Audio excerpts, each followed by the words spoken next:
Salam pemirsa, puji Tuhan kita boleh bertemu kembali dalam pendalaman Alkitab melalui pelajaran Sumpah Sabat. Dalam 3 bulan ini kita akan fokus mengenai kealahan roh.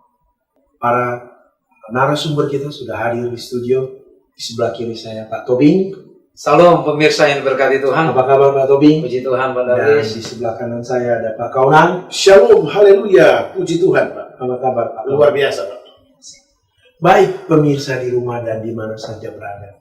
Sebelum kita mulai pelajaran pendalaman Alkitab ini, baiklah kita mulai dengan doa dan kita minta Pak Tobing yang dalam kita berdoa. Allah Bapa di surga, mampukanlah kami ya Tuhan, bila mana kami akan menyelidiki firman Tuhan, terutama mengenai keilahian roh Allah sendiri. Ya Tuhan, kami sungguh sangat terbatas kemampuan kami. Kami serahkan sepenuhnya ke dalam tangan Tuhan diskusi ini, agar ini menjadi berkat bagi kami, bagi pemirsa yang mendengarkan, dan boleh membawa jiwa-jiwa yang rindu akan kebenaran Tuhan. Dalam nama Yesus kami sudah berdoa. Amin. Baik pemirsa, topik fokus kita adalah mengenai keilahian dari Roh Kudus. Maka kali ini kita coba mempelajari bagaimana sih keilahian dari Roh Kudus itu. Bagaimana sifat kealahannya. Bagaimana tingkat kealahannya. Dan bagaimana kealahan daripada Roh Kudus yang bekerja. Suatu pelajaran yang cukup baik untuk kita bahas pada kali ini. Dan untuk pertama kita minta Pak Kaunan memberikan gambaran kepada kita mengenai keilahian dari Roh Kudus. Oke. Silakan Pak Kaunan. Ayat intinya dalam 2 Korintus pasal 13 ayat 13 dikatakan, kasih karunia Tuhan Yesus Kristus dan kasih Allah dan persekutuan Roh Kudus menyertai kamu sekalian. Kita akan belajar tentang kata Petrus di dalam beberapa ayat ke depan. Namun di sini kalau kita lihat, kata Allah ini banyak terkenal di dalam perjanjian lama.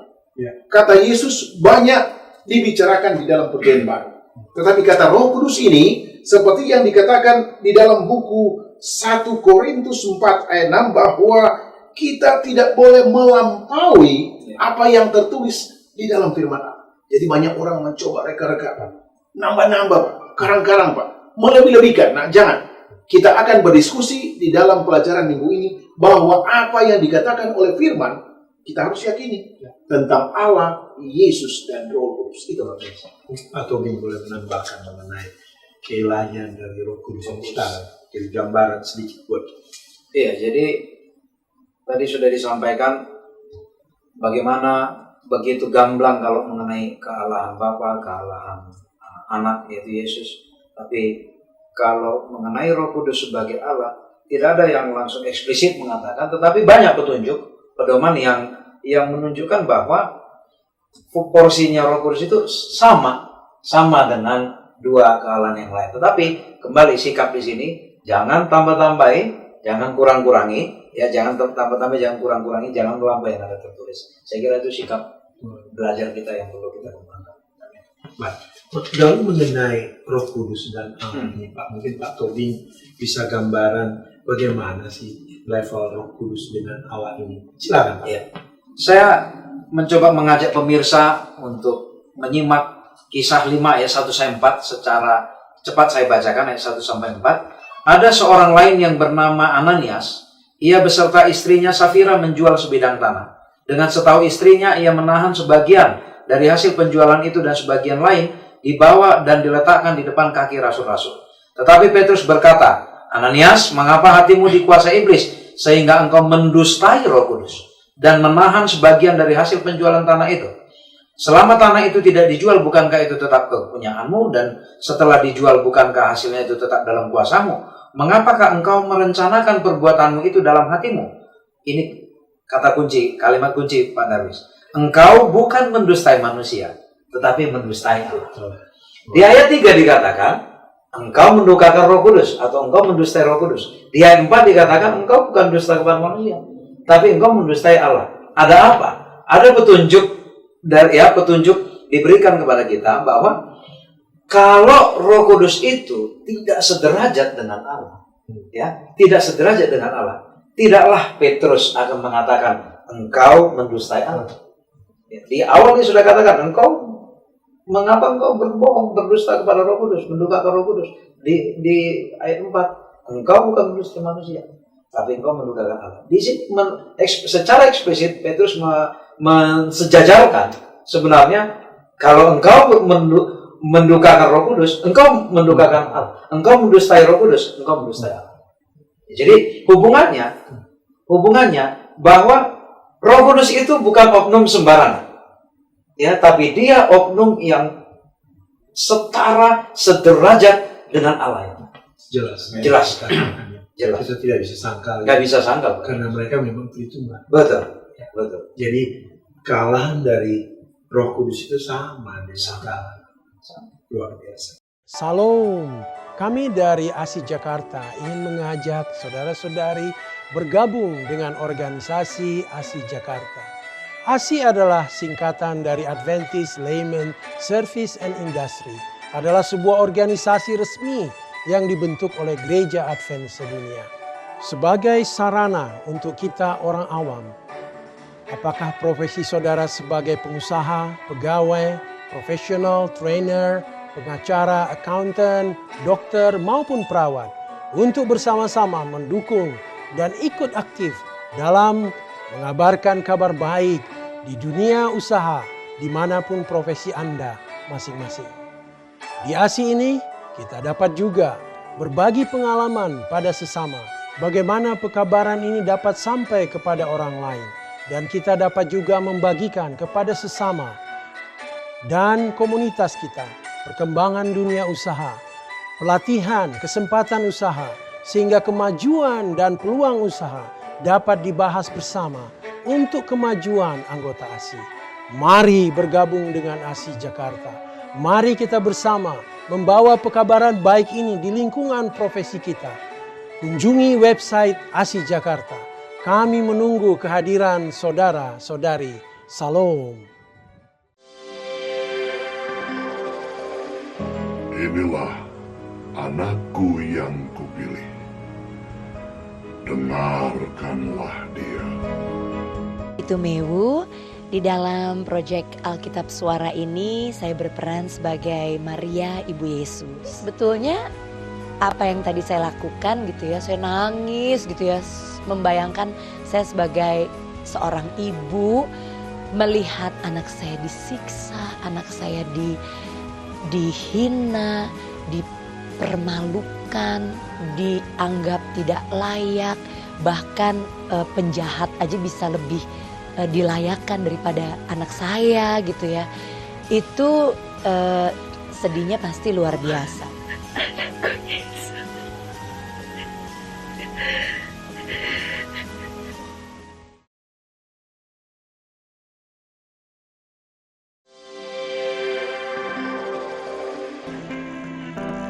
Si Tuanku, janganlah kiranya lampaui hambamu ini.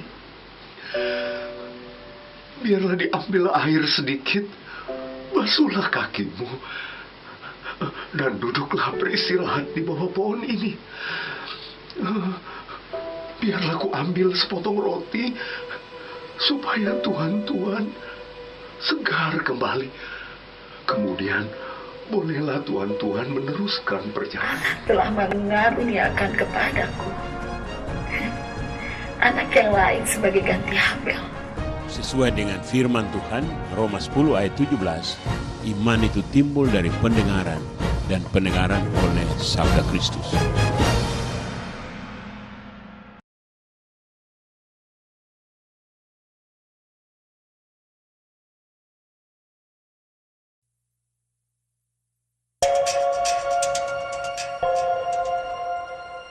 Alkitab Suara adalah sebuah Alkitab audio yang dikemas secara dramatis, dan di dalam setiap kitab, satu tokoh hanya diperankan oleh satu orang. Jadi hingga saat ini jumlah volunteer kami telah mencapai 600 orang dan itu akan terus bertambah. Kita juga menambahkan sound effect dan music scoring yang melibatkan live orchestra supaya kita yang mendengarkan bisa ikut mengalami kisah-kisah di dalam Alkitab dengan cara yang jauh lebih menarik tentunya.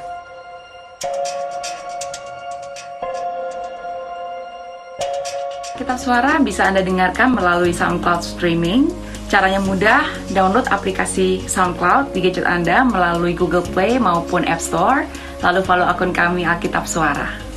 Selain itu, Anda juga bisa mendapatkannya dalam bentuk CD dan MP3 yang bisa Anda download secara gratis melalui website kami. Mungkin Pak, kalau ada yang ingin nambahkan mengenai Jadi memang ada menarik kata benar dan membenarkan. Aplikasi untuk kita zaman saat ini adalah kadang-kadang dosa sekecil saja kita kadang-kadang menutup-nutupi. Membenarkan bahwa wah, boleh orang tidak lihat.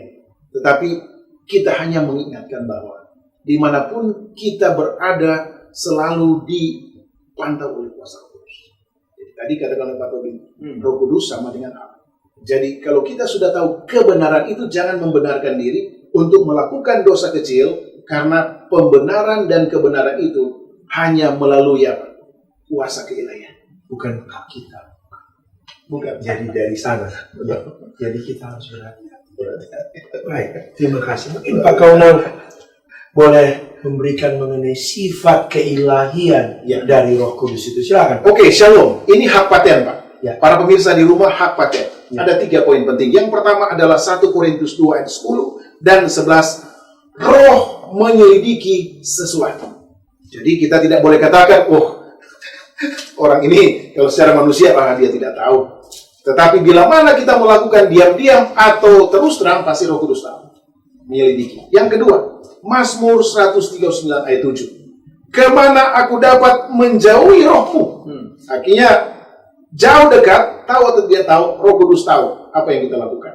Yang ketiga, Lukas 1 ayat 35 dihubungkan dengan Mazmur 104 ayat 30. Roh Kudus akan turun kepadamu kalau engkau bertobat, mengikuti kebenaran yang sejati. Ada waktunya Roh meninggalkan kita. Ada kasus Saul dan sebagainya dalam pelajaran-pelajaran sebelumnya. Itu, Pak. Dan yang terakhir, Roh Kudus dinyatakan dengan kata abadi di dalam buku Ibrani 9 ayat 14. Pertanyaannya, kalau Roh Kudus tidak abadi, berarti percuma kita belajar kebenaran.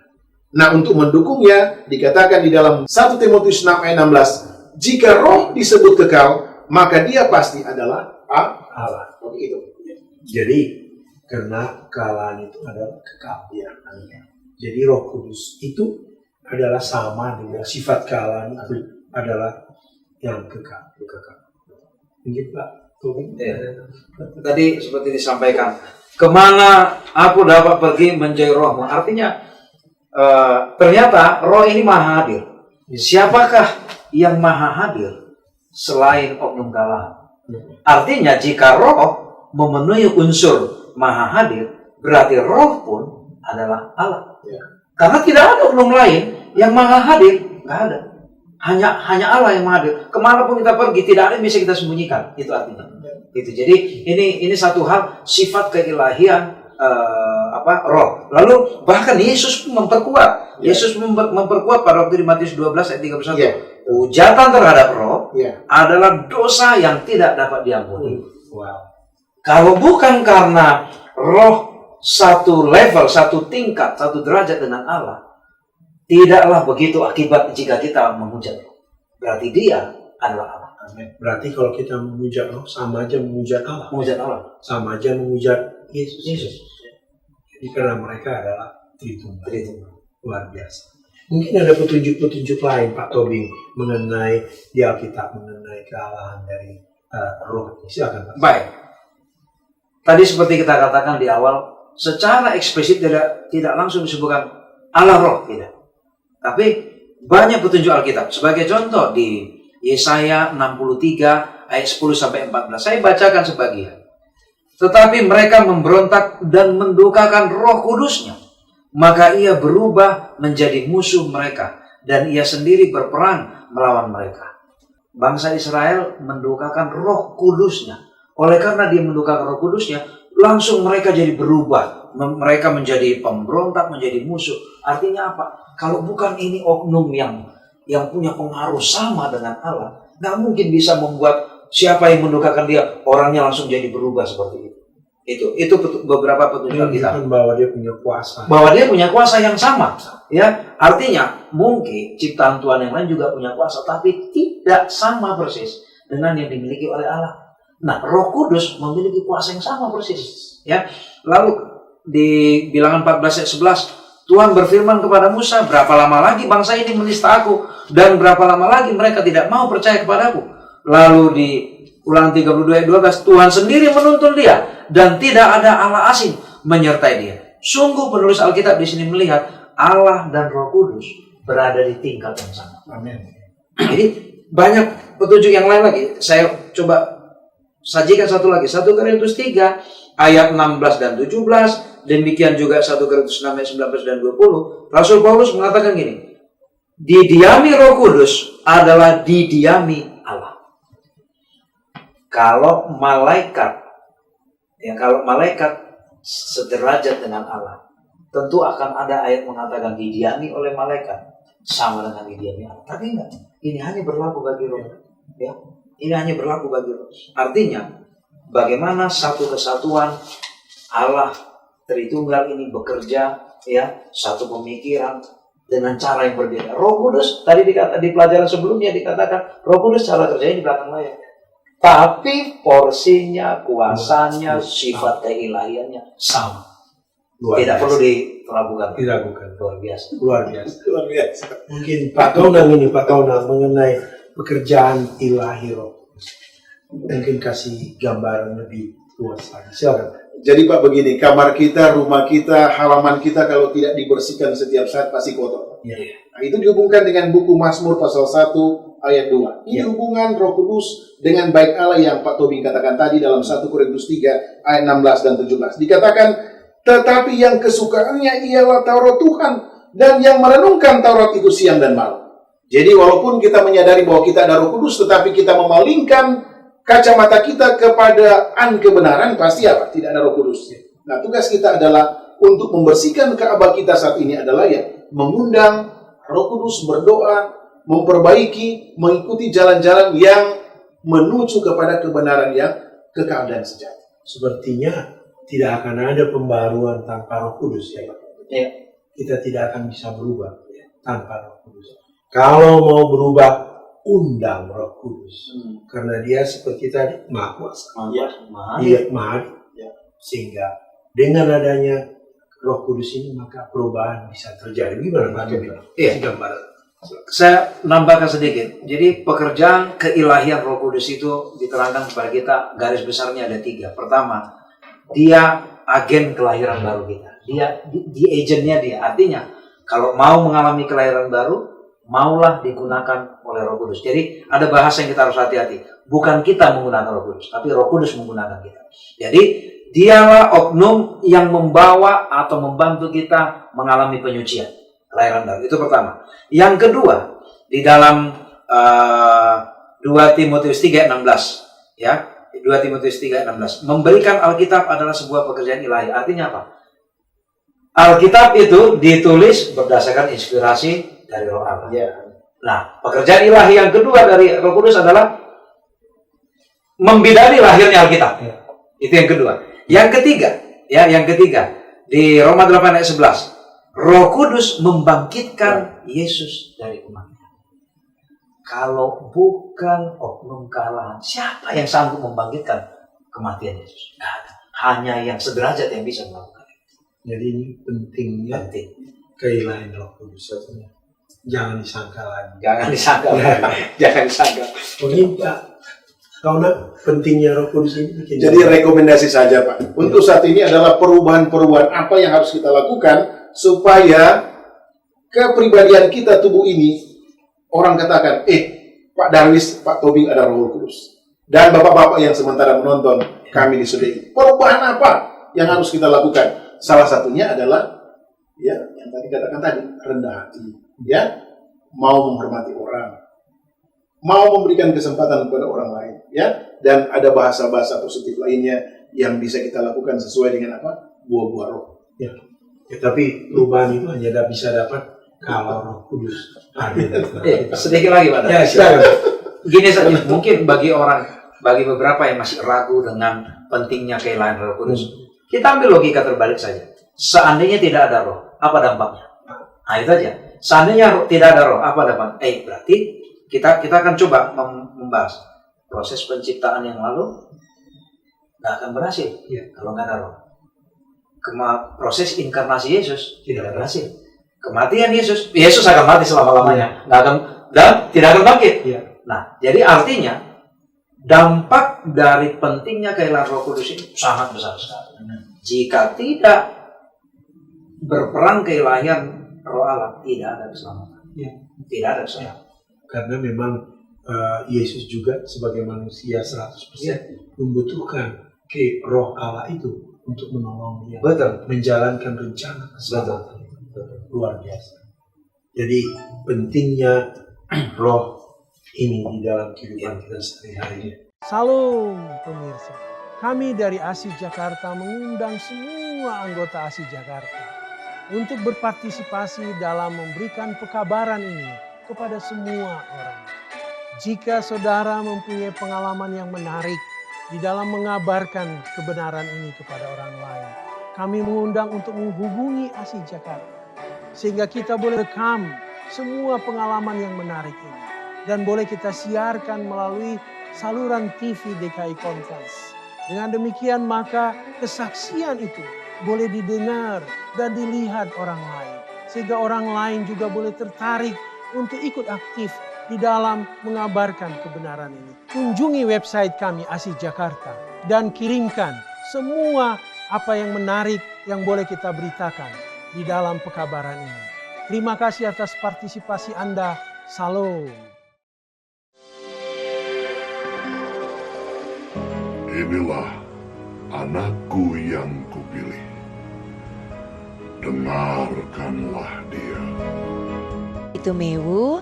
Di dalam proyek Alkitab Suara ini saya berperan sebagai Maria Ibu Yesus. Betulnya apa yang tadi saya lakukan gitu ya, saya nangis gitu ya, membayangkan saya sebagai seorang ibu melihat anak saya disiksa, anak saya dihina, dipermalukan, dianggap tidak layak, bahkan penjahat aja bisa lebih dilayakkan daripada anak saya gitu ya.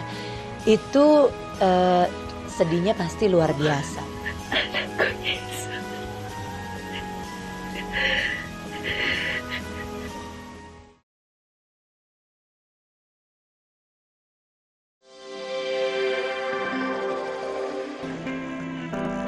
Si Tuanku, janganlah kiranya lampaui hamba-Mu ini. Biarlah diambil air sedikit, basuhlah kakimu, dan duduklah beristirahat di bawah pohon ini. Biarlah ku ambil sepotong roti, supaya Tuhan segar kembali.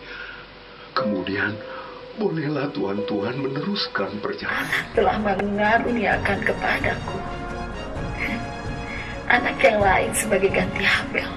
Sesuai dengan firman Tuhan, Roma 10 ayat 17, iman itu timbul dari pendengaran, dan pendengaran oleh sabda Kristus.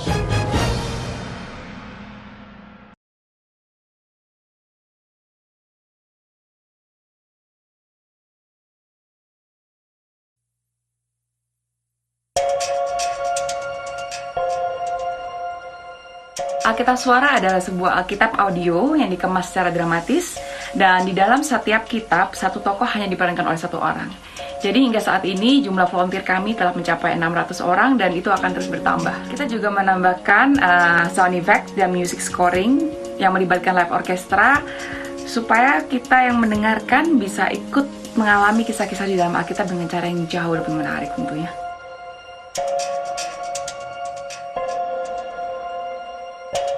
Alkitab Suara bisa Anda dengarkan melalui SoundCloud streaming. Caranya mudah, download aplikasi SoundCloud di gadget Anda melalui Google Play maupun App Store, lalu follow akun kami Alkitab Suara. Selain itu, Anda juga bisa mendapatkannya dalam bentuk CD dan MP3 yang bisa Anda download secara gratis melalui website kami.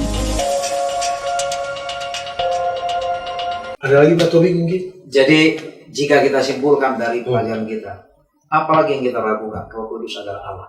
Jelas, sudah itu saja. Roh Kudus adalah Allah. Terima kasih Pak Tobi. Demikian pemirsa diskusi kita pendalaman Alkitab pada kali ini. Jelas bahwa Roh Allah adalah salah satu dari Tritunggal itu sendiri. Sama tingkatnya dengan Allah Bapa dan Allah Anak. Dan kita membutuhkan Roh Allah tersebut untuk membawa kita kepada keselamatan. Kami berharap diskusi ini boleh mendekatkan kita dan juga membawa Roh Allah di dalam kehidupan sehari-hari, sehingga buah-buah Roh boleh kiranya kita hidupkan dalam kehidupan kita. Baik, kami akan tutup acara diskusi ini dan kami undang Pak Kaunang yang dalamnya. Tuhan Allah Bapa kami yang ada di dalam kerajaan surga, pelajaran yang begitu luar biasa karena Allah, Anak, dan Roh Kudus adalah kekal. Ya Bapa, kiranya pelajaran ini akan membuat kami mengundang Roh Kudus setiap saat dan menjalankan kebenaran yang benar tentang ajaran firman Allah, Alkitab. Terima kasih Bapa, terpujilah namamu. Dalam nama Yesus Kristus kami sudah berdoa. Amin. Amin.